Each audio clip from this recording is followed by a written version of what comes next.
നമസ്കാരം. നമ്മളൊക്കെ എപ്പോഴും ആലോചിക്കുന്ന ഒരു കാര്യമുണ്ടല്ലേ? എങ്ങനെയാണ് മനുഷ്യൻ ഈ ലോകത്തിലെ ഏറ്റവും ശക്തനായ ജീവിയായി മാറിയതെന്ന്? നമ്മുടെ ബുദ്ധി കൊണ്ട് മാത്രമാണോ, അതോ നമ്മൾ അറിയാത്ത മറ്റെന്തെങ്കിലും ഒരു രഹസ്യം ഇതിനു പിന്നിലുണ്ടോ? ഇന്ന് നമ്മൾ ആ രഹസ്യത്തെക്കുറിച്ചാണ് സംസാരിക്കാൻ പോകുന്നത്. നമ്മുടെ ഈ ചർച്ചയ്ക്ക് ആധാരമാവുന്നത് പണ്ഡിറ്റ് ശ്രീരാം ശർമ്മ ആചാര്യജി എഴുതിയ മാനവീയ പ്രഗതി കാ ആധാർ സഹകാർ എന്ന ഹിന്ദി പുസ്തകമാണ്. അദ്ദേഹത്തിന്റെ വളരെ ആഴത്തിലുള്ള ചിന്തകളിലൂടെയാണ് നമ്മളിന്ന് യാത്ര ചെയ്യാൻ പോകുന്നത്. അപ്പോൾ മനുഷ്യന്റെ പുരോഗതിയുടെ യഥാർത്ഥ കാരണം കണ്ടെത്താനുള്ള ഈ യാത്രയിൽ നമ്മൾ ഈ 5 പ്രധാന വിഷയങ്ങളിലൂടെയാണ് കടന്നുപോകുന്നത്. ഓരോന്നായി നമുക്ക് നോക്കാം. ശരി, അപ്പോൾ നമുക്ക് തുടങ്ങാം. ഈ ലോകത്ത് നമുക്കുള്ള സ്ഥാനത്തെക്കുറിച്ച് വളരെ അടിസ്ഥാനപരമായൊരു ചോദ്യം ചോദിച്ചുകൊണ്ട് തന്നെ തുടങ്ങാം. എന്താണ് ശരിക്കും മനുഷ്യനെ മറ്റെല്ലാ ജീവജാലങ്ങൾക്കും മുകളിൽ, ഈ സൃഷ്ടിയുടെ തന്നെ മകുടമായി നിർത്തുന്നത്? എപ്പോഴും പ്രസക്തമായ ഒരു ചോദ്യമാണിത്.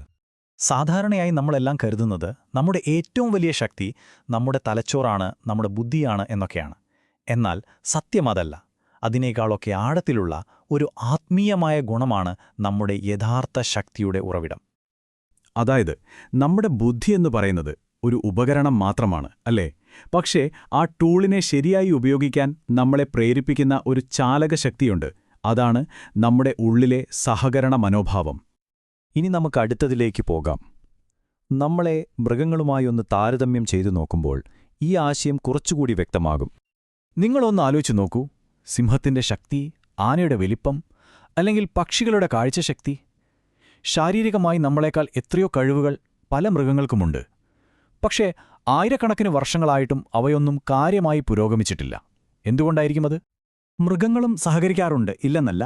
ചിലപ്പോൾ സുരക്ഷയ്ക്ക് വേണ്ടിയോ ഇരപിടിക്കാൻ വേണ്ടിയോ ഒക്കെ. പക്ഷേ അതവരുടെ ശാരീരികമായ ആവശ്യങ്ങളിൽ ഒതുങ്ങി നിൽക്കുന്നു. ആഴത്തിലുള്ള ഒരു മാനസികമായ അല്ലെങ്കിൽ വൈകാരികമായ ഒരു സഹകരണം അവിടെ നടക്കുന്നില്ല.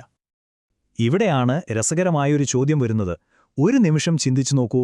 ഈ ലോകത്തിലെ ഏറ്റവും ശക്തരായ സിംഹങ്ങൾക്ക് മനുഷ്യരെപ്പോലെ ഒരുമിച്ച് ചിന്തിക്കാനും സഹകരിക്കാനും കഴിഞ്ഞിരുന്നെങ്കിലോ? എന്താകുമായിരുന്നു അവസ്ഥ? ഈ ലോകം ഭരിക്കുന്നതൊരുപക്ഷെ അവരായിരുന്നേനെ. അപ്പോൾ ഇതാണ് നമ്മളെ നമ്മുടെ പ്രധാന ആശയത്തിലേക്ക് എത്തിക്കുന്നത്. സഹകരണം എന്ന ആ അവിശ്വസനീയമായ ശക്തിയെക്കുറിച്ച്. മൃഗങ്ങളുടെ ലോകത്ത് കണക്ക് വളരെ സിമ്പിളാണ്. ഒന്നും ചേർന്നാൽ 2. അതായത് 2 കാളകൾ ഒരു വണ്ടി വലിക്കുമ്പോൾ അവയുടെ ശക്തികൾ കൂടിച്ചേരുന്നു, അത്രമാത്രം. പക്ഷേ മനുഷ്യരുടെ കാര്യത്തിൽ ഈ കണക്ക് ശരിയാവില്ല. അവിടെയാണ് കളി മാറുന്നത്. മനുഷ്യർ സഹകരിക്കുമ്പോൾ അത് വെറുമൊരു കൂട്ടിച്ചേർക്കലല്ല, അതൊരു ഗുണനമാണ്. 2 എന്ന അംഗങ്ങൾ അടുത്തടുത്ത് വരുമ്പോൾ അത് 11 എന്ന വലിയ സംഖ്യയാവുന്നതുപോലെ 2 മനുഷ്യർ മനസ്സറിഞ്ഞൊന്നിക്കുമ്പോൾ അവരുടെ കഴിവുകൾ 10 മടങ്ങ് വർദ്ധിക്കുന്നു. ഈ ഒരു ശക്തി കൊണ്ടാണ് നമ്മൾ ഇന്ന് കാണുന്നതെല്ലാം കെട്ടിപ്പടുത്തത്. ആദ്യം ഭാഷയുണ്ടായി, അതിലൂടെ അറിവുകൾ പങ്കുവച്ചു, പിന്നെ എഴുത്തുവന്നു, സമൂഹം രൂപപ്പെട്ടു. അങ്ങനെ പടിപടിയായി ശാസ്ത്രവും കലയുമെല്ലാം വികസിച്ചു. ശരിക്കും പറഞ്ഞാൽ നമ്മളിന്ന് ആസ്വദിക്കുന്ന ഓരോ സൗകര്യത്തിനു പിന്നിലും, കൃഷിയിൽ നിന്ന് തുടങ്ങി ബഹിരാകാശ യാത്രയിൽ വരെ എത്തി നിൽക്കുന്ന എല്ലാ നേട്ടങ്ങൾക്ക് പിന്നിൽ തലമുറകളുടെ സഹകരണമുണ്ട്. അപ്പോൾ നമ്മൾ മനസ്സിലാക്കേണ്ട ഒരു പ്രധാനപ്പെട്ട കാര്യം, ഇത് വെറുമൊരു സാമൂഹിക കാര്യം മാത്രമല്ല, ഇതിന് വളരെ ആഴത്തിലുള്ളൊരു ആത്മീയ തലം കൂടിയുണ്ട്. എന്താണ് ധർമ്മം? വളരെ ലളിതമായി പറഞ്ഞാൽ നമ്മുടെയെല്ലാം ഉള്ളിലുള്ള ഈ സഹകരണ മനോഭാവത്തെ വളർത്തുകയും അതിന് തടസ്സമായി നിൽക്കുന്ന കാര്യങ്ങളെ ഇല്ലാതാക്കുകയും ചെയ്യുന്നതാണ് ധർമ്മം. അങ്ങനെ നോക്കുമ്പോൾ പുണ്യം പാപം എന്നതിനൊക്കെ പുതിയൊരർത്ഥം വരും, അല്ലേ? സഹകരണത്തിന് സഹായിക്കുന്നതെന്തോ അതാണ് പുണ്യം, അതിന് തടസ്സം നിൽക്കുന്നതോ അത് പാപവും. അതുകൊണ്ടാണ് എല്ലാ ധർമ്മഗ്രന്ഥങ്ങളും സ്വാർത്ഥത, ഇടുങ്ങിയ ചിന്താഗതി, പിശുക്ക്, അസൂയ പോലുള്ള കാര്യങ്ങളെ എതിർക്കുന്നത്. കാരണം ഇവയെല്ലാം നമ്മളെ ഒരുമിച്ചു വളരുന്നതിൽ നിന്ന് പിന്നോട്ട് വലിക്കുന്ന ശക്തികളാണ്. കാരണം ഒരു സ്വാർത്ഥനായ മനുഷ്യന് എന്ത് സംഭവിക്കും? സ്വാഭാവികമായും അയാൾക്ക് മറ്റുള്ളവരുടെ സഹായം കിട്ടാതെ വരും. അയാൾ സമൂഹത്തിൽ ഒറ്റപ്പെട്ടുപോകും. പിന്നെന്ത് പുരോഗതിയാണുണ്ടാവുന്നത്? ഇനി ഈ വലിയ തത്വം നമ്മുടെയൊക്കെ ദൈനംദിന ജീവിതത്തിൽ എങ്ങനെയാണ് പ്രാവർത്തികമാവുന്നത് എന്ന് നോക്കാം. ഏത് ജോലിയിലായാലും ഇത് സത്യമാണ്. ഒരു ഡോക്ടർക്ക് രോഗികളുടെ സഹകരണമില്ലാതെ ചികിത്സിക്കാൻ പറ്റില്ല. ഒരു കച്ചവടക്കാരനോ, അയാൾക്ക് ഉപഭോക്താക്കളുടെ സഹകരണം വേണം. ഒരു കലാകാരന് പ്രേക്ഷകരില്ലാതെ എന്തു ചെയ്യാൻ പറ്റും?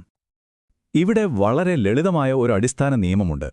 മറ്റുള്ളവരുടെ സഹകരണം നമുക്ക് വേണമെങ്കിൽ നമ്മൾ ആദ്യം അങ്ങോട്ട് സഹകരിക്കാൻ പഠിക്കണം. കൊടുത്താലേ കൊല്ലത്തും കിട്ടുമെന്ന് പറയില്ലേ? ഏതാണ്ട് അതുപോലെ തന്നെ. സത്യത്തിൽ ഇതാണ് ആത്മീയതയുടെ കാതൽ. ഞാൻ, എന്റേത് എന്ന ചെറിയ ചിന്തയുടെ മതിൽക്കെട്ടുകൾ പൊളിച്ച് ഈ ലോകം മുഴുവൻ ഒരു കുടുംബമാണ് എന്ന വിശാലമായ ബോധത്തിലേക്ക് നമ്മൾ വളരണം. അപ്പോ ഈ ചർച്ചയിൽ നിന്നുള്ള പ്രധാന പാഠം ഇതാണ്. നമ്മുടെ പുരോഗതി ഒരിക്കലും നമ്മുടേത് മാത്രമല്ല. അത് നമ്മുടെ കൂടെയുള്ളവരുടെയും നമ്മുടെ സമൂഹത്തിന്റെയും പുരോഗതിയുമായി ബന്ധപ്പെട്ടിരിക്കുന്നു. ഒറ്റയ്ക്ക് നമുക്കൊന്നും നേടാനാവില്ല. മഹത്വത്തിലേക്കുള്ള ഒരേ ഒരു വഴി സഹകരണമാണ്. നമുക്ക് ഒരുമിച്ച് നിൽക്കാം, ഒരുമിച്ച് വളരാം.